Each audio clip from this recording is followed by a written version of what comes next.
Welcome back, YouTube. Thank you all for tuning in. My name is MrSchroeter, and I want to bring to you guys this today is a very taboo topic in the credit world. I am not at all supporting this, actually denouncing this, so I want you guys to know that before we even start this video. But I wanted to give you guys the information because it's out there and I don't want anybody doing the wrong thing. All being said, like, comment, share, subscribe, but we get straight to it here. So today I want to talk about credit profile numbers and what they are and why you should not, I repeat, should not go and get one. So a credit profile number is basically a item that is used in place of your social security number on applications. So when you apply for things, instead of putting your social security number on here, you would use the CPN credit profile number in place of your social security number, and that would allow you to in turn be able to apply for things with this new credit profile that would be, have nothing on it, and now you would essentially get a whole new credit profile as if you never messed up your credit, never owed anything, never had any collections, never had any of those issues, and you'd be able to restart immediately. So a lot of the times this will get sold to you when you have bad credit. I want to warn you guys against these CPNs, and I'm gonna kind of break down the CPN game and how shady and shisty it is, and what's really going on versus what they're telling you. So what they are telling you is they're telling you, hey, this is a perfectly normal legal thing. People do this all the time. People get CPNs all the time, especially famous people. For when your identity stolen or something like that, you can get a CPN. Is this true? Partially. So what they are telling you is real information. There are people who do get CPNs because they've had their credit profile either merged with someone else's, or they've had their identity stolen multiple times. And so eventually what they'll do is they'll go to Social Security Administration, and they have to go through this long, lengthy, drawn out process, prove what is theirs, prove what is not theirs, get what is theirs transitioned over to this new number, get what is not theirs removed from the new number. It'll never be associated with the new number. And that will allow them to continue doing everything that they normally do, conducting business. And it's usually used for people who have good credit and their profile's been merged or their identity's been stolen by someone who does not have good credit, and they're taking advantage of that in order to basically abuse.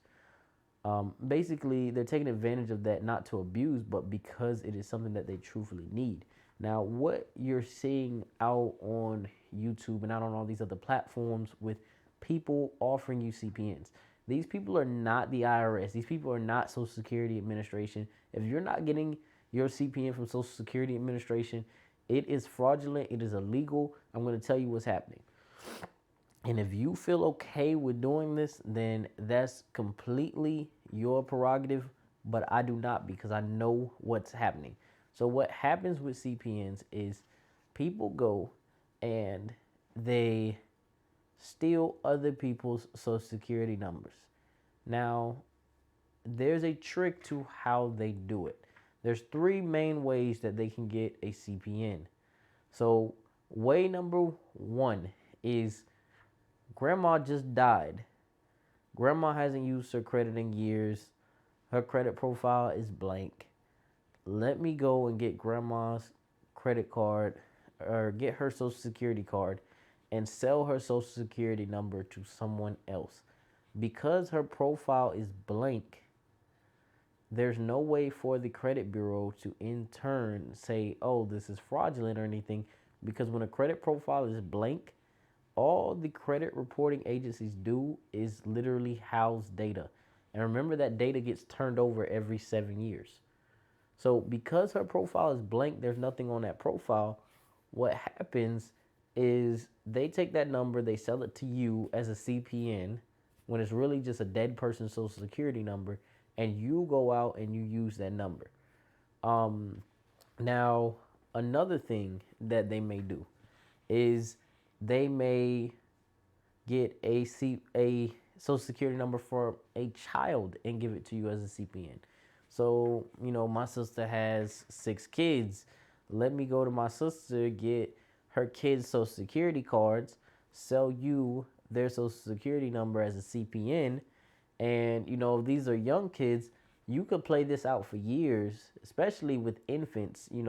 This could be a newborn child's credit that you're messing up or you're buying all this stuff on, and then the child turns 18, and all of a sudden they see a whole bunch of things on their credit that they never applied for, never bought anything like that. And or they might not even know this. Your child might not find out until maybe 18. They don't use their credit. Maybe it's 25 when they're getting ready to go and buy a house, and then all of a sudden they look up and they're like, my credit's shot and I've never used it. And they start looking at the stuff. This has been here for 20 years. This has been here longer than, I've had the opportunity to use my credit. Why is my credit in someone else's name? Why is someone else's address on my credit profile? You know, and then you're the one who's been using this child's social security number for all this time, doing all this fraudulent stuff. Now, the child can get it cleared up.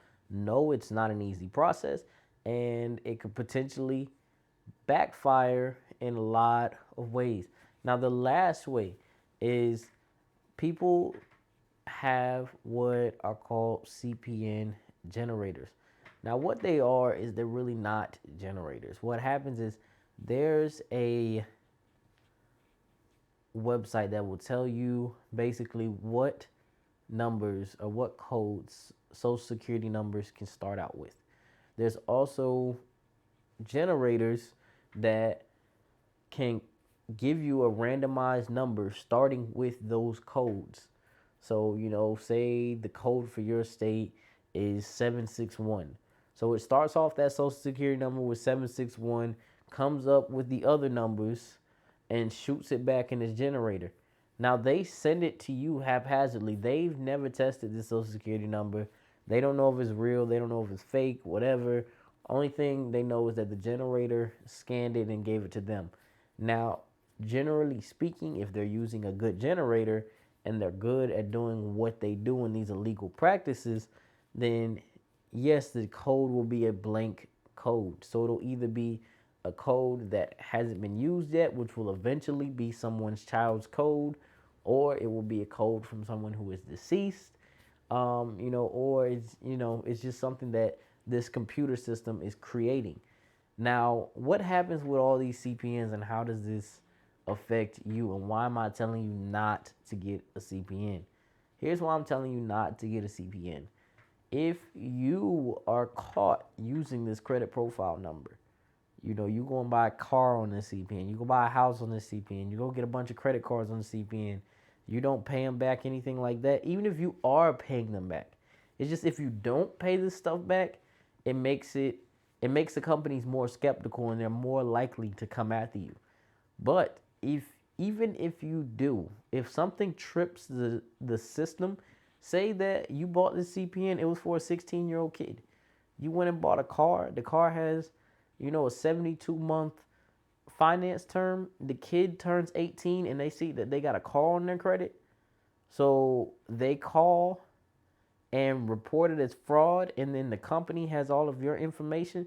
Guess what? They're coming straight for you.